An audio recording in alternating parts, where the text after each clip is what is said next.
తగ్గడంతో నీటి ట్యాంకర్ల డిమాండ్ భారీగా పెరిగింది. మార్చిలోనే రోజువారీ ట్యాంకర్ల బుకింగ్స్ 8,500 మార్కును చేరగా ఏప్రిల్ నాటికి ఇది 10,000కు చేరుతుందని జలమండలి అంచనా వేస్తుంది. గచ్చిబౌలి, కొండాపూర్, మాదాపూర్ వంటి ఐటీ ప్రాంతాల్లో బోర్లు ఎండిపోవడంతో ప్రైవేట్ ట్యాంకర్ల ధరలు పెరిగాయి. సమ్మర్ వచ్చిందంటే చాలు హైదరాబాద్ నగరంలో నీటి ఎద్దడి మొదలవుతుంది. ఇది ప్రతి ఏడాది ఉండే తంతే. అయితే ఈసారి కాస్త ముందుగానే నగర ప్రజలకు నీటి కష్టాలు మొదలయ్యాయి. నగరంలో వేసవి వేడి సెగలు మొదలవక ముందే మంచినీళ్ల కష్టాలు ముదిరిపోయాయి. వాతావరణ మార్పులు, అడుగంటిపోతున్న భూగర్భ జలాల కారణంగా నగరవాసులు చుక్క నీటి కోసం ట్యాంకర్లపై ఆధారపడాల్సిన పరిస్థితి ఏర్పడింది. గత నెల రోజుల్లోనే నీటి ట్యాంకర్ల డిమాండ్ అనూహ్యంగా పెరగడం ఆందోళన కలిగిస్తోంది. ఫిబ్రవరి చివరిలో రోజుకు సగటున 5,000 ట్యాంకర్ల కంటే తక్కువ డిమాండ్ ఉండగా మార్చి నెలాఖరు నాటికి ఆ సంఖ్య 8,500కు చేరుకుంది. ఏప్రిల్ నాటికి డిమాండ్ రోజుకు 10,000 ట్యాంకర్లకు చేరుకోవచ్చని జలమండలి అంచనా వేస్తోంది. ముఖ్యంగా హైదరాబాద్ నగరం పశ్చిమ భాగంలోని ఐటీ కారిడార్లోని పరిస్థితి ఆందోళనకరంగా ఉంది. కొండాపూర్, గచ్చిబౌలి, మాదాపూర్, కూకట్పల్లి, నిజాంపేట వంటి ప్రాంతాలతో పాటు ఉప్పల్, మల్కాజ్గిరి, అమీర్పేట ఏరియాలో 50% పైగా బోర్లు అడుగంటిపోయాయి. పెద్ద పెద్ద అపార్ట్మెంట్లు, విల్లాలు ఇప్పుడు పూర్తిగా ట్యాంకర్ల మీదే ఆధారపడుతున్నాయి. హాస్టళ్లు, వాణిజ్య సముదాయాల్లో నీటి వినియోగం ఎక్కువగా ఉండటంతో నిత్యం బోర్లపైనే ఆధారపడే వీరంతా ఇప్పుడు నీటి కోసం అల్లాడుతున్నారు. జలమండలి నిబంధనల ప్రకారం 24 గంటలకు ఒకసారి మాత్రమే ట్యాంకర్ బుక్ చేసుకునే అవకాశం ఉండడంతో ప్రజలు ప్రైవేట్ ట్యాంకర్ల వైపు మొగ్గు చూపుతున్నారు. డిమాండ్ను ఆసరాగా చేసుకుని ప్రైవేట్ ట్యాంకర్ల నిర్వాహకులు ధరలను భారీగా పెంచేశారు. గతం కంటే ఒక్కో ట్యాంకర్పై 200 నుండి 500 వరకు అదనంగా వసూలు చేస్తున్నారు. దూరం, అవసరాన్ని బట్టి రేట్ల ఇష్టానుసారంగా నిర్ణయిస్తున్నారు. ప్రస్తుతం నగర వ్యాప్తంగా జలమండలికి చెందిన 1,100 ట్యాంకర్లు 140 ఫిల్లింగ్ పాయింట్ల ద్వారా నిరంతరాయంగా నీటిని సరఫరా చేస్తున్నప్పటికీ పెరుగుతున్న డిమాండ్ తట్టుకోవడం సవాల్గా మారింది. ఏప్రిల్, మే నెలల్లో ఈ కష్టాలు మరింత తీవ్రమయ్యే అవకాశం ఉండడంతో ప్రజలు నీటిని పొదుపుగా వాడుకోవాలని అధికారులు సూచిస్తున్నారు. ఏప్రిల్ 1 నుంచి కొత్త ఆర్థిక సంవత్సరం 2026-27 మొదలు కాబోతోంది. పాన్ కార్డ్ దరఖాస్తు నుంచి రైల్ టికెట్ క్యాన్సిలేషన్ వరకు వివిధ అంశాల్లో కీలక మార్పులు రాబోతున్నాయి. అవేంటో ఒకసారి చూద్దాం. కొత్త ఆదాయ చట్టం ఐటీ యాక్ట్ 1961 స్థానంలో కొత్త చట్టం ఏప్రిల్ 1 నుంచి ఇది అమల్లోకి రానుంది. Pan rules. ఇంతకుముందు పాన్ కార్డు పొందాలంటే ఆధార్ సమర్పిస్తే సరిపోయేది. ఇకపై voter ID, passport, birth certificate వంటి అదనపు పత్రాలు సమర్పించాల్సి ఉంటుంది. ఒక ఆర్థిక సంవత్సరంలో బ్యాంకు ఖాతాలో 10 లక్షలు లేదా అంతకంటే ఎక్కువ నగదు ఒకేసారి లేదా విడతల వారీగా జమ చేసినా, ఉపసంహరించుకున్న పాన్ వివరాలు ఇకపై ఇవ్వాల్సి ఉంటుంది. కాన్సలేషన్ నిబంధనలు. రైల్వే టికెట్ కు సంబంధించి కాన్సలేషన్ నిబంధనలు మారాయి. రైలు ప్రయాణానికి 8 గంటలలోపు టికెట్ రద్దు చేస్తే ఎలాంటి రిఫండ్ రాదు. ఇంతకు ముందు ఇది 4 గంటలుగా ఉండేది. హెచ్ఆర్ఏ 50%. ఇంటికి అద్దె భత్యం కింద మూల వేతనంలో 50% పన్ను మినహాయింపు పొందే నగరాలను కేంద్రం 4 నుంచి 8కి పెంచింది. ఇది వరకు ఢిల్లీ, ముంబై, కోల్కతా, చెన్నైకి ప్రయోజనం పరిమితం కాగా తాజాగా హైదరాబాద్, పూణే, అహ్మదాబాద్, బెంగళూరుకు విస్తరించింది. ఏప్రిల్ 1 నుంచి ఎల్పీజీ, విమాన ఇంధన ధరలను కేంద్రం మరోసారి సవరించే అవకాశం ఉంది. ఆవు చేలో మేస్తే దూడ గట్టున మేస్తుందా? అసెంబ్లీ సమావేశాల్లో స్వయంగా సభానాయకుడే సహచర ఎమ్మెల్యేను లేపి నిలబెట్టి కండలు చూడమంటూ కవ్వించడంతో అధికార పక్షం సభ్యులు రెచ్చిపోయారు.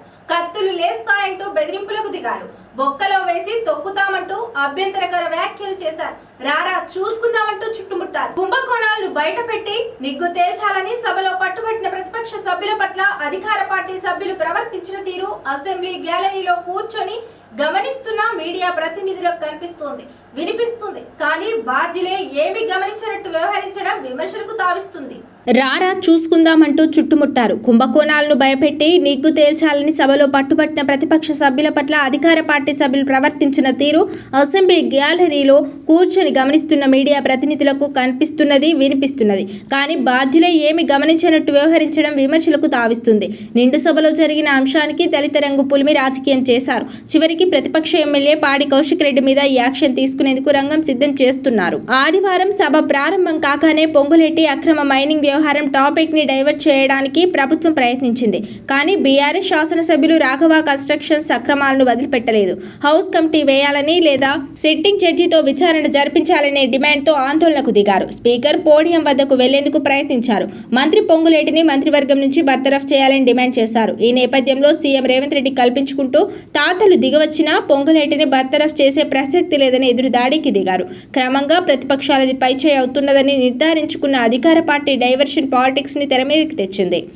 వ్యూహాత్మకంగా ఫిరాయింపు ఎమ్మెల్యేలకు మైక్ ఇచ్చింది. కడియం శ్రీహరి మైక్ అందుకోవడంతోనే దొంగతనం చేసిన వాళ్ళు ఏ రకంగా భయపడుతున్నారో చూడండి అధ్యక్ష, సిగ్గు లేకుండా ఏ రకంగా అరుస్తున్నారో చూడండి అధ్యక్ష అంటూ ప్రతిపక్ష సభ్యులపై విమర్శలు ఎక్కుపెట్టారు. ఈ సందర్భంలోనే మీది ఏ పార్టీ అంటూ ప్రతిపక్ష సభ్యులు రన్నింగ్ కామెంటరీ చేశారు. దీంతో సహనం కోల్పోయిన కడియం శ్రీహరి నోటికి పని చెప్పారు. కేసీఆర్, కేటీఆర్, హరీష్ రావు తదితరులపై విమర్శలకు దిగారు. కడియం మాటల పట్ల బీఆర్ఎస్ ఎమ్మెల్యే పాడి కౌశిక్ రెడ్డి అభ్యంతరం వ్యక్తం చేశారు. మీది ఏ పార్టీ కడియం గారు అంటూ ఆయన్ని ప్రశ్నించేందుకు ప్రయత్నించడం అసెంబ్లీ గ్యాలరీ నుంచి చూస్తున్న జర్నలిస్టులకు వినిపించింది. అదే సందర్భంలో ఫిరాయింపు ఎమ్మెల్యే కడియం శ్రీహరికి మద్దతుగా 6 కాంగ్రెస్ ఎమ్మెల్యేలు ఒక్కసారిగా దూసుకొచ్చారు. Wardhannapet MLA Nagaraju, Shadnagar MLA Veerlapally Shankar, Parigi MLA Rammohan రెడ్డితో పాటు మరికొంతమంది కాంగ్రెస్ ఎమ్మెల్యేలు పరుష పదజాలం, రన్నింగ్ కామెంటరీతో దూసుకొచ్చారు. నాగరాజు అయితే ఏకంగా రారా చూసుకుందామంటూ కౌశిక్ రెడ్డిని ఉద్దేశించి రన్నింగ్ కామెంటరీ చేయడం స్పష్టంగా వినిపించింది. కడియం వ్యవహారానికి పక్కా ప్రణాళిక ప్రకారం దళిత రంగు పులిమారు. అనంతరం స్పీకర్ కడియం శ్రీహరి అంశంపై మాట్లాడేందుకు దళిత గిరిజన శాసనసభ్యులకు అవకాశం కల్పించారు. ఈ సందర్భంగా మైక్ అందుకున్న తుంగతుర్తి ఎమ్మెల్యే మందుల సామెల్ మాట్లాడుతూ సభా సంస్కారాలను మర్చిపోయారు. కత్తుల కోలాటం ఆడుతాం బిడ్డ, ఏమనుకుంటున్నావు? మా పొడి కత్తులు లేచాయనుకో మీ గడికి ఏలాడగడుతామంటూ అభ్యంతరకర భాషతో ఊగిపోయారు. బొక్కలో వేసి తొక్కుతామంటూ వేలు ఎత్తి చూపిస్తూ కానపూర్ ఎమ్మెల్యే వెడ్మ బొజ్జు బెదిరించారు. పాడి కౌశిక్ రెడ్డి అసెంబ్లీ నక్సలైట్ గా మారారంటూ అచ్చంపేట ఎమ్మెల్యే వంశీకృష్ణ దూషించారు. పాడి కౌశిక్ రెడ్డి అసెంబ్లీ నక్సలైట్లుగా మారారంటూ అచ్చంపేట ఎమ్మెల్యే వంశీకృష్ణ దూషించారు. ఈ నేపథ్యంలోనే మైక్ అందుకున్న సీఎం రేవంత్ రెడ్డి వివాదాస్పద వ్యాఖ్యలు చేశారు. రామకుండం ఎమ్మెల్యే మక్కన్ సింగ్ రాజ్ ఠాకూర్ ను లేపి నిలబెట్టి మా దగ్గర కండలు తిరిగిన వాళ్ళు ఉన్నారు అధ్యక్ష అంటూ ప్రతిపక్ష బీఆర్ఎస్ పార్టీ సభ్యులను భయపెట్టే ప్రయత్నం చేశారు. తిరగేసి బోర్లేసి కొట్టడానికి ఉన్నారు అధ్యక్ష అంటూ అధికార పక్షం సభ్యులను రెచ్చగొట్టారు. కౌశిక్ రెడ్డి వ్యవహారాన్ని ఎథిక్స్ కమిటీకి రిఫర్ చేస్తున్నట్లు ప్రకటించారు. హౌస్ లో ఉన్న సీసీ ఫుటేజ్ ని ఆధారంగా చేసుకుని ఎథిక్స్ కమిటీకి రిఫర్ చేస్తామని తెలిపారు.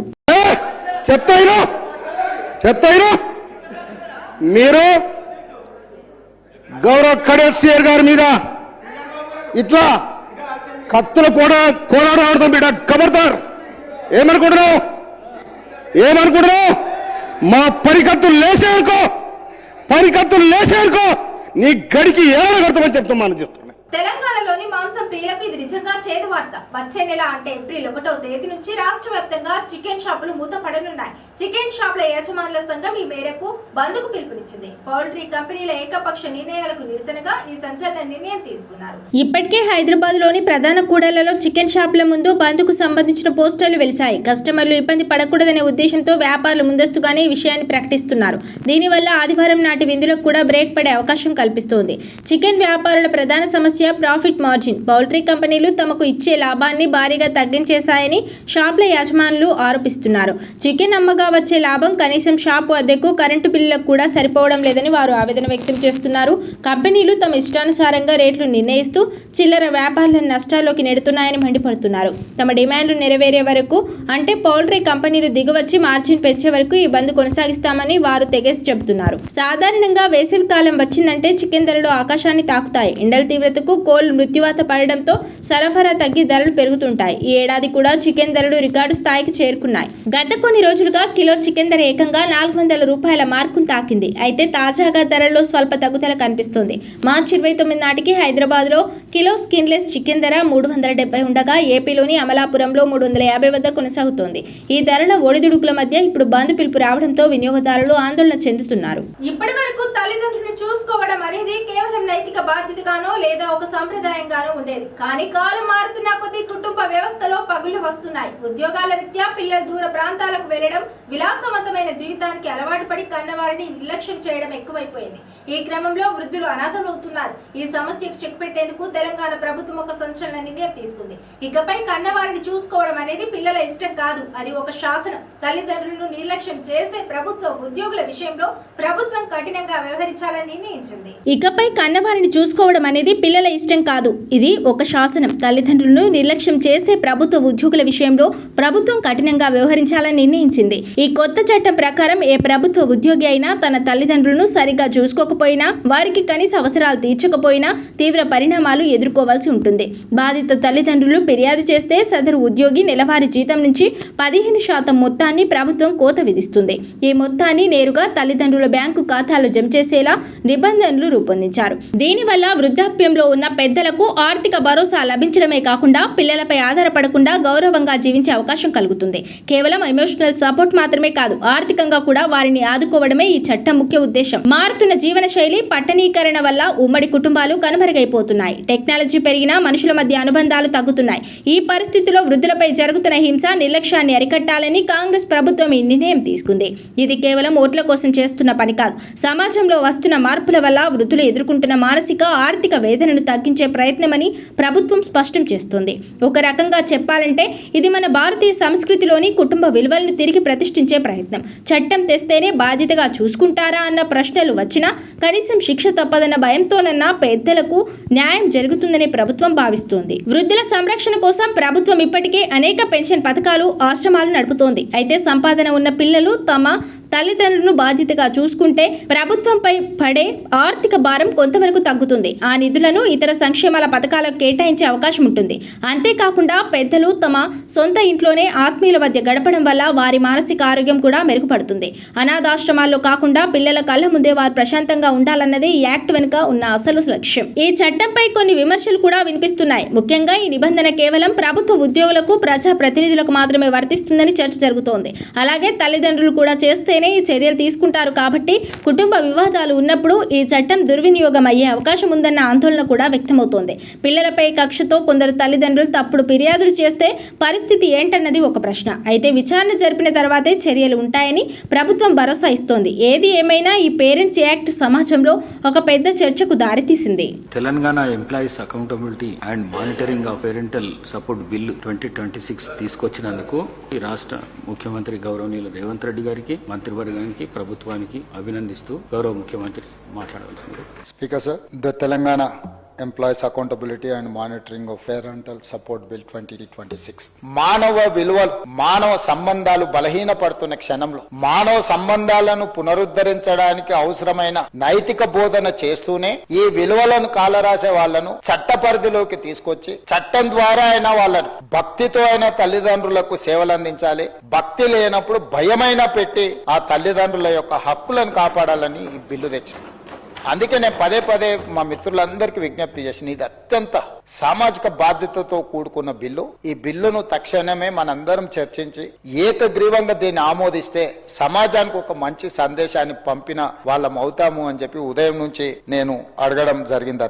అధ్యక్ష ఈ రోజు మనిషి బంధాలు, అనుబంధాలు మర్చిపోయి చివరికి పేగు బంధాలను కూడా విస్మరించి ఆర్థిక ప్రయోజనాల కోసం, సంపద కోసం పాకులాటల్లో మునిగిపోయి యంత్రంలా మారిపోవడం ఈ సమాజానికి మంచిది కాదు. అమ్మను మించిన దైవం లేదు, తండ్రిని మించిన గురువు లేడు అని నమ్మే సమాజం మనది. అలాంటి సమాజంలో కన్న తల్లిదండ్రుల యొక్క శక్తినంతా మన కోసం దారబోసి జీవిత కాలంలో వాళ్ళు సంపాదించిందంతా పిల్లలకు అందజేసి ప్రయోజకులను చేస్తే, ప్రయోజకులు చేసిన తల్లిదండ్రుల పట్ల కఠినంగా వ్యవహరించే వాళ్ళను ఈ రోజు మనము వాళ్ళని దారిలో పెట్టాల్సిన అవసరం ఉంది. తెలుగు రాష్ట్రాల్లో వాతావరణం ఒక్కసారిగా మారుతోంది. గత కొన్ని రోజులుగా బారుడి బగబగలతో అల్లాడుతున్న ప్రజలకు వాతావరణ శాఖ చల్లని కబురు చెప్పింది. రాయలసీమ మరియు దాని పరిసర ప్రాంతాల్లో ఏర్పడిన ఉపరితల ఆవర్తన ప్రభావంతో సోమవారం, మంగళవారం రాయలసీమ జిల్లాలో అక్కడక్కడ పిడుగులతో కూడిన తేలికపాటి నుంచి మోస్తరు వర్షాలు కురిసే అవకాశం ఉందని విపత్తుల నిర్వహణ సంస్థ ఎండీ ప్రఖర్ జైన్ తెలిపారు. దీనివల్ల ఎండ తీవ్రత స్వల్పంగా తగ్గి కాస్త ఊరట లభించనుంది.